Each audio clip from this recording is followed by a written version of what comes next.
नमस्कार, India news में आपका स्वागत है। मैं हूं संभव शर्मा। ऑनलाइन गेमिंग और ऑनलाइन गेमिंग से जुड़ा हुआ जो केंद्र सरकार का कानून है, इस समय बहस का मुद्दा बना हुआ है। सुप्रीम कोर्ट इस मामले पर सुनवाई कर रही है। जनवरी में 3 जजेस की बेंच इस मामले की सुनवाई करेगी। अपने आप में महत्वपूर्ण। करोड़ों युवा एक तरह से ऑनलाइन गेमिंग और ऑनलाइन गेमिंग से जुड़े हुए जो तमाम एप्स हैं उनका इस्तेमाल करते हैं।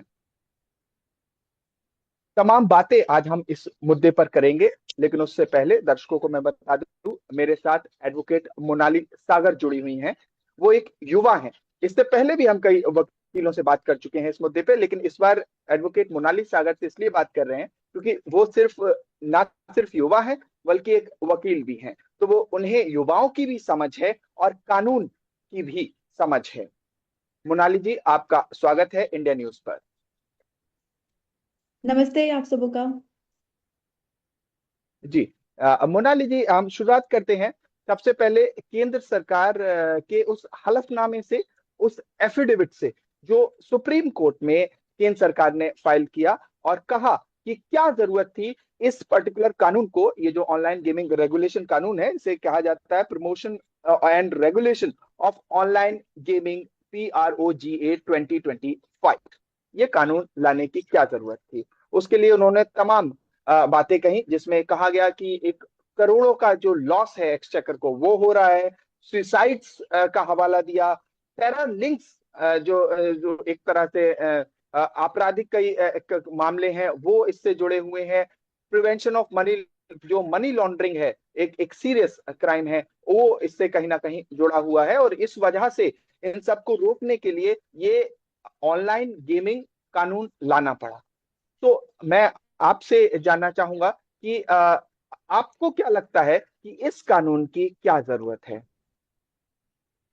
जी एक युवा वकील होने के नाते जो आज की पीढ़ी और कानून दोनों का समझता है कि मेरा मानना है कि ऑनलाइन गेमिंग को नियंत्रित करना जरूरी है, लेकिन समझदारी और संतुलन के साथ में। इसको बंद करने के लिए सरकार ने अच्छी प्रोग्रेसिव कंट्री इंडिया में इन्होंने ये स्टार्ट किया है। इसको हम लोग बोल सकते हैं कि स्मार्ट रेगुलेशन के साथ में इसको नॉट मॉरल पॉलिसिंग के साथ में अगर इसको बंद किया जाए, should protect users without crossing innovations, employment और कॉन्स्टिट्यूशनल राइट्स।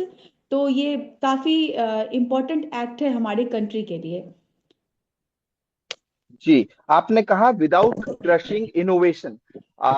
तो एक तरफ थोड़ा सा आप इस कानून के बारे में भी दर्शकों को बताएं, क्योंकि एक तरफ जहां पर ऑनलाइन मनी गेम उसे रोका गया है, लेकिन दूसरी तरफ जो ई स्पोर्ट्स हैं उनको बढ़ावा दिया गया है। तो इस बारे में भी दर्शकों को थोड़ा सा बताएं।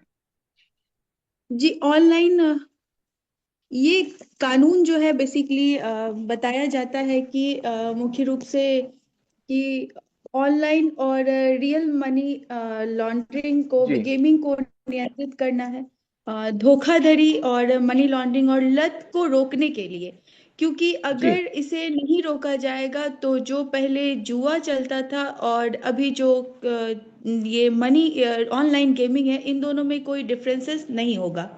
और बच्चों और कमजोर वर्ग की सुरक्षा के लिए इसे रोकने की अत्यंत जरूरत है भारत में। और सबसे बड़ी बात है कि गेमिंग कंपनियां जो है वो इस चीज के लिए जवाबदेह बनाए जाए, ना कि एक इंडिविजुअल, क्योंकि उनका इसमें सबसे ज्यादा फायदा है। बच्चों या जो हमारे युवा वर्ग हैं उनके लिए ये गेमिंग बस एक समय की बर्बादी है। और हमारा इकोनॉमी इससे बहुत ज़्यादा ही लॉस में जा सकता है। और सर, जहाँ तक की बात है कि इस प्रोगा 2025 एक्ट के अंदर हमें 3-4 तरीके के पनिशमेंट्स दिए गए हैं। तो उस पनिशमेंट्स के जो हमारा बताया गया है कि 3 साल और 50 करोड़ रुपए जुर्माना, या 2 साल या 25 करोड़ रुपए जुर्माना। तो इस तरीके की चीजें एक नॉर्मल इंडिविजुअल पे नहीं कर सकती है। तो बेसिकली ये कानून का, ऐसे ऐसे कानून को बनाने के बहुत सारे फायदे हैं। लेकिन अगर हम कानून को सही तरीके से बनाया जाए तो वो सबसे ज्यादा जरूरी है। सभी खेलों के को एक साथ प्रतिबंध लगाना जरूरी है। और जी। स्किल और चांस में अंतर नहीं होना चाहिए। और युवा अवैध प्लेटफॉर्म की ओर जा रहे हैं अगर इसको बंद नहीं किया जाए। और नहीं, आपने जो आपने हमारे। कहा स्किल और चांस में अंतर। देखिए, गेम ऑफ स्किल्स बुद्धि और विवेक से खेला जा रहा है, और गेम ऑफ चांस में कहीं ना कहीं गैम्बलिंग के आरोप लगते हैं। जी तो इसको थोड़ा सा जी चूंकि आप, बिकॉज यू आर यंग, युवा हैं आप, तो आप युवाओं को भी समझते हैं, तो स्किल्स और चांस पे थोड़ा सा एलेबोरेट करें कि ये क्या डिफरेंसेस हैं, क्या अंतर है। सर, क्योंकि सर स्किल जो एक डेवलप्ड होता है बच्चे में, वो बच्चों के जन्म के साथ में वो स्किल डेवलप्ड होता है। कि वो आपकी उम्र की पुष्टि नहीं करता आपको। जैसे कोई बच्चे क्रिकेट खेल रहे हैं तो उनको छोटे से पता चलता है कि वो कब तक क्रिकेट खेल सकते हैं। वो अपने 55 तक जाके क्रिकेट खेल सकते हैं। लेकिन ये ऑनलाइन गेमिंग या इस तरीके की चीजें जो है, उसमें कोई उम्र की पुष्टि नहीं की जाती है। दूसरी बात, सबसे बड़ी बात यह है कि जिम्मेदारी, कि इस गेमिंग में किसी भी तरीके की जिम्मेदारी नहीं होती। ना आप अपने स्टेट के लिए खेलते हैं, ना आप अपने कंट्री के लिए खेलते हैं, इवन ना कि आप खुद के लिए खेलते हैं। जब ये ऑनलाइन गेमिंग खेली होती है तो उस समय में दिया जाता है कि बस वो वहां पे आपका एक मुखौटा रहता है, ना कि आपका नाम तक आता है। उसमें आपको एक कोड मिलेगा, उस कोड वो कोड आपका यूटिलाइज होगा कि ये आपका नाम है। जैसे कि G788, इस तरीके की चीजें आपको नाम दी जाएगी। तो इसमें सर कोई भी पारदर्शिता नहीं है। और सबसे बड़ी बात है कि ये अवैध सट्टेबाजी पर रोक लगाता है। तो इस तरीके की बातों को करते हुए मेरा मानना है कि पूर्ण प्रतिबंध नहीं, बल्कि नियंत्रित अनुमति के साथ में इसका समाधान बहुत ही जरूरी है। और सबसे बहुत बड़ी सही चीज बात सर ये है आपने कि। बोली यहाँ पर। जी जी, जो आपने कंट्रोल्ड वे में इसको आगे बढ़ाने की बात की, ये बहुत सही बात है कि पूर्ण प्रतिबंध से, लेकिन बात ये है कि इससे आगे एग्जीक्यूट कैसे किया जाएगा ग्राउंड जीरो पे। और मेरा आपसे बात करने का मुख्य उद्देश्य यही है, क्योंकि जिस तरह से हम डिस्कस कर रहे हैं कि जो युवा पीढ़ी है, जो किसी मान लीजिए किसी एक राज्य के, कोई एक राज्य जैसे कि छत्तीसगढ़ हो गया, छत्तीसगढ़ के किसी डिस्ट्रिक्ट के किसी गांव में बैठा बच्चा एक ऑनलाइन गेमिंग खेल रहा है, तो उसके जो दुष्परिणाम हैं उससे बचाने के लिए क्या किया जाना चाहिए, ये कानून उसमें कैसे मदद कर सकता है। सर एब्सोल्युटली आपका कहना बहुत, मतलब आपका क्वेश्चन बहुत ही इम्पोर्टेंट है। सर, हमारे कॉन्स्टिट्यूशन में कुछ चीज़ें हैं जो हमारे लिए हैं, बच्चों के लिए हैं। जैसे directive principle of state policy. तो इन सभी चीज़ों में सर, मैंने पहले भी बोला कि हमें स्किल वर्सेस चांस को अप्लाई करना चाहिए। सबसे पहली बात है कि जो एज वेरिफिकेशन है वो सबसे ज़्यादा ये यूटिलाइज होना चाहिए। स्पेंडिंग लिमिट्स, आप कितना समय उसमें दे रहे हो, इसका एक कंट्रोलिंग सिस्टम होना चाहिए।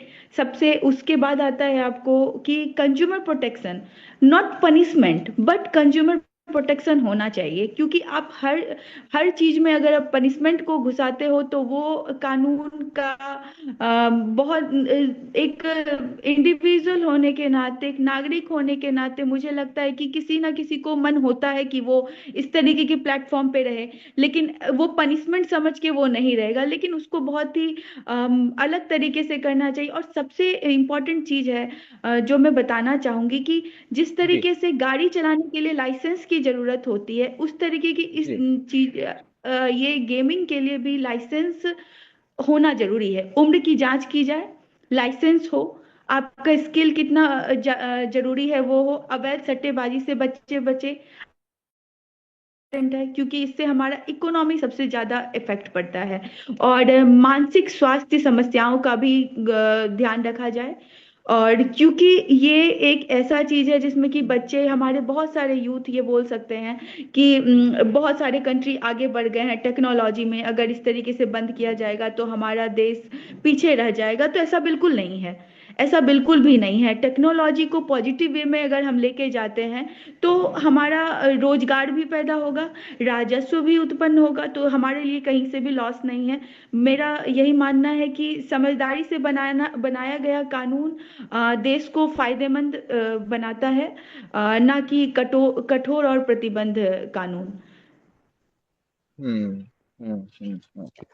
मोनाली जी, मैं एक दो चीजें और ऐड ऑन करना चाहूंगा यहाँ पर। जब सुप्रीम कोर्ट में इस मामले पर बहस हो रही थी, तो जो ये ऑनलाइन गेमिंग कंपनीज की तरफ से कुछ वकील थे, उन्होंने ये कहा कि इस कानून पर त्वरित सुनवाई की जरूरत है और एक तरह से स्टे की मांग की गई। और इस पर यह भी कहा गया कि जो पूरा व्यापार है वो स्टैंड स्टिल एक तरह से रुक गया है, और जॉब लॉस बहुत बड़े स्तर पे हो रही है, और इस वजह से इस कानून पे अभी रोक लगा देनी चाहिए। और इसके अलावा जो मनी गेमिंग है, उस पर जो केंद्र सरकार ने कहा है कि वो सिर्फ मनी गेमिंग को रोकने के लिए, ऑनलाइन जो मनी गेमिंग है, सट्टेबाजी है, उसको रोकने के लिए एक तरह से ये कानून लाए हैं। तो इस पूरे दोनों तरफ की जो बातचीत है कोर्ट में रखी गई है, इसको आप कैसे देखते हैं? और खासकर युवाओं के पर्सपेक्टिव से, कि अगर हम, आप और हम जो बात कर रहे हैं, उसे जब कोई युवा सुन रहा होगा, या कोई जो ऑनलाइन गेमिंग खेलता है, जो ये अलग अलग प्लेटफॉर्म से खेलते हैं, वो उन्हें किस तरह से इसे समझना चाहिए? क्योंकि एक सुप्रीम कोर्ट की बहस है, हायर कोर्ट्स की बहस है, इसे आम जनमानस कैसे समझे? सर, क्योंकि सुप्रीम कोर्ट में इस रेगुलेशन के बारे में ये बताया गया कि ये एक एडिक्शन, फ्रॉड, मनी लॉन्ड्रिंग और एक्सप्लॉयटेशन है। इसमें चैलेंज किया गया आर्टिकल 19(1) और क्लाउज 1 और 19 क्लाउज 1 और आर्टिकल 14 को।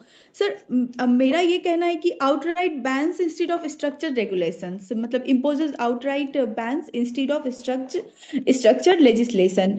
मतलब जो एग्जिस्टिंग जुडिशियल प्रेसिडेंट्स हैं उसको रिकॉग्नाइज किया जाए स्किल बेस्ड गेम्स पर।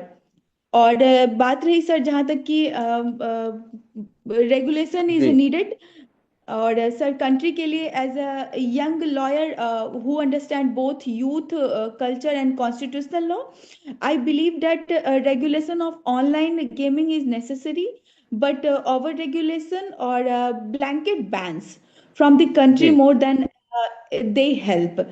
हम्म क्योंकि सर ऐसा है कि India has one of the fastest growing gaming and startup ecosystem. ये सबसे ज्यादा हम्म है। अब यहाँ पे मनी लॉन्ड्रिंग जैसी चीजें जो हम्म रखी गई है, जैसे मैं एग्जांपल के लिए मैं किसी भी गेम का नाम नहीं लूंगी जिसमें कि हम्म सभी रूबरू हैं उस चीजों से कि वहां पे पैसे कितने लगते हैं, सट्टेबाजी लगती है। हम्म पर मुझे लगता है कि employment generator and technology driven industry के लिए ये बहुत बड़ा लॉस होगा सर।